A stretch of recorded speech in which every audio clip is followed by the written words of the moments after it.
Welcome back, everyone, to the Deep Dive. Ready to get into it. Today, we're diving headfirst into some potentially choppy waters in the world of U.S. trade policy. Choppy is a good word for it. Yeah. We're talking about the possibility of the U.S. slapping new reciprocal tariffs on some of its trading partners. And, the word on the street is South Korea might just find itself on a list that's being called the Dirty 15. And the date circled on everyone's calendar, April 2nd. That's when we should have some answers. So let's break down what all of this actually means, for those of us trying to make sense of it all. Absolutely. April 2nd is going to be a big day. A lot of folks will be watching very closely, especially those with a stake in how the U.S. interacts with its trade partners. And yeah, South Korea is definitely front and center in this whole thing. All right, so let's just jump right in, okay? What is the deal with these reciprocal tariffs? The Trump administration, they've been making some noise about this. Basically, it sounds like they want to hit back at countries that have tariffs on U.S. goods with, more tariffs. Right. The idea is to even the playing field. At least that's how the administration is framing it. Initially, it wasn't clear if this was going to be a targeted approach or more of a blanket policy, but things have definitely crystallized as we've gotten closer to April 2nd. Okay, so less of a shotgun approach, more like a laser focus now. Exactly. And the laser is pointed at a specific group of countries, about 15% of the U.S.'s trading partners. And get this, Treasury Secretary Scott Bessent, he called them the Dirty 15. Dirty 15. Catchy, isn't it? Oh, yeah, definitely grabs your attention. What he's getting at is that these are nations the U.S. sees as having unusually high tariffs on American exports. They're seen as the biggest offenders, in a sense. And South Korea, it's no secret that they've been on the U.S.'s radar for a while when it comes to trade. The U.S. has been pretty vocal about, wanting to see some adjustments to what they perceive as an imbalance. And South Korea's trade surplus with the U.S., well, let's just say it's not small. No, not at all. So yeah, you're right. There's a lot of buzz about whether South Korea is on that Dirty 15 list. And it wouldn't be a huge surprise if they were. Secretary Bessent, he even said that come April 2nd, each of these countries, these Dirty 15, they're each going to get their own tariff number. Basically, a way to quantify exactly how much they might be hit with in these reciprocal tariffs.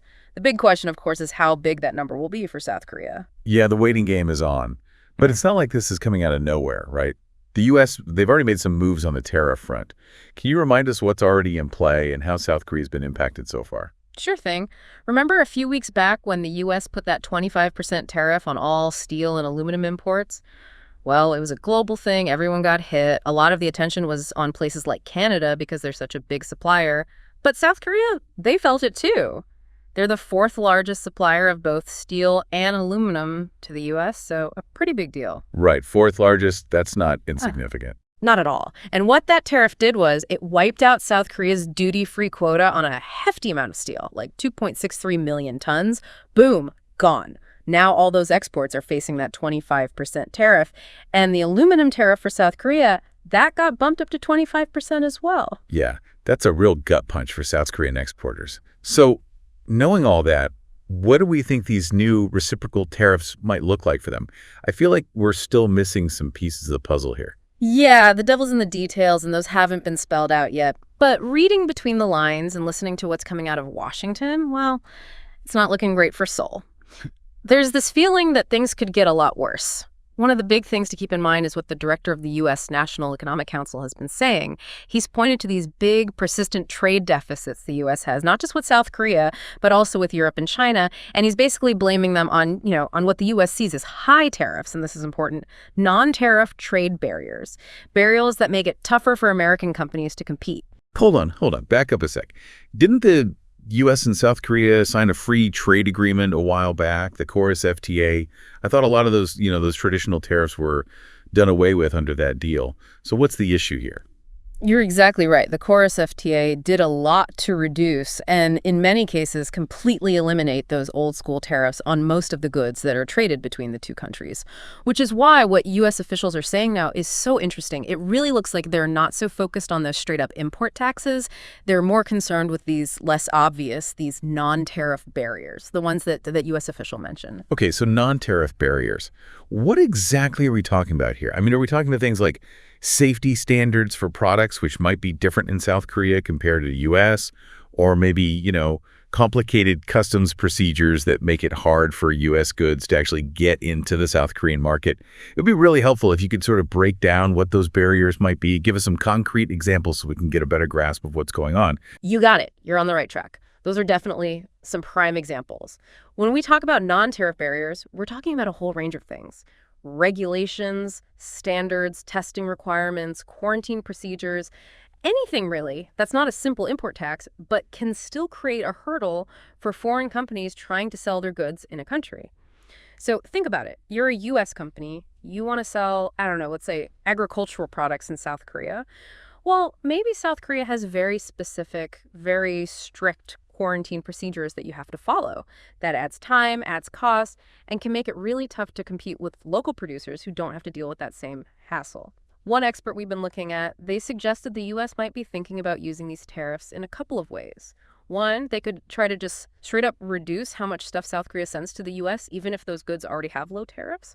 Or two, they could use the threat of tariffs to pressure South Korea into loosening up those non-tariff barriers, making it easier for U.S. companies to sell their stuff there and hopefully boosting U.S. exports.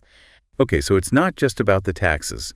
It's about all the other little things, the red tape, the regulations, that can, maybe intentionally, maybe unintentionally, make it harder for goods to move between countries. Exactly. It's complicated, right? Much more than just looking at who has the highest tariff rates. For sure. And now let's take a closer look at this whole Dirty 15 thing. That's a pretty loaded term, right? Yeah. Where did that come from? What exactly did Secretary Bessent say to earn them that label? Well, the phrase Dirty 15 first popped up in the interview Secretary Bessent did on Fox News. During the interview, Bessent used the term Dirty 15 to describe about 15 countries that he claimed were hitting the U.S. with really high tariffs. And he didn't come out and name all 15, but remember how President Trump has singled out South Korea before when he's talked about trade imbalances? Yeah, it's not exactly a secret that he's not thrilled with the current situation. Right. So putting two and two together, it's not a stretch to think South Korea might be on that list. Plus, the economic data does kind of back up the U.S.'s concerns about the whole trade balance thing. At least on the surface, it looks like there's a real imbalance. So break it down for us. What do the numbers look like? Over the past 5 years, South Korea's trade surplus with the U.S. has ballooned to over $55 billion. That's a lot of money. And Secretary Bessent was very clear that these dirty 15 countries, they're the ones most likely to get hit with these higher reciprocal tariffs because the U.S. sees them as not playing fair when it comes to trade. But, and this is a big but, we still don't know the specifics, the exact numbers. Those are still being worked out by the U.S. Trade Representative and the Department of Commerce.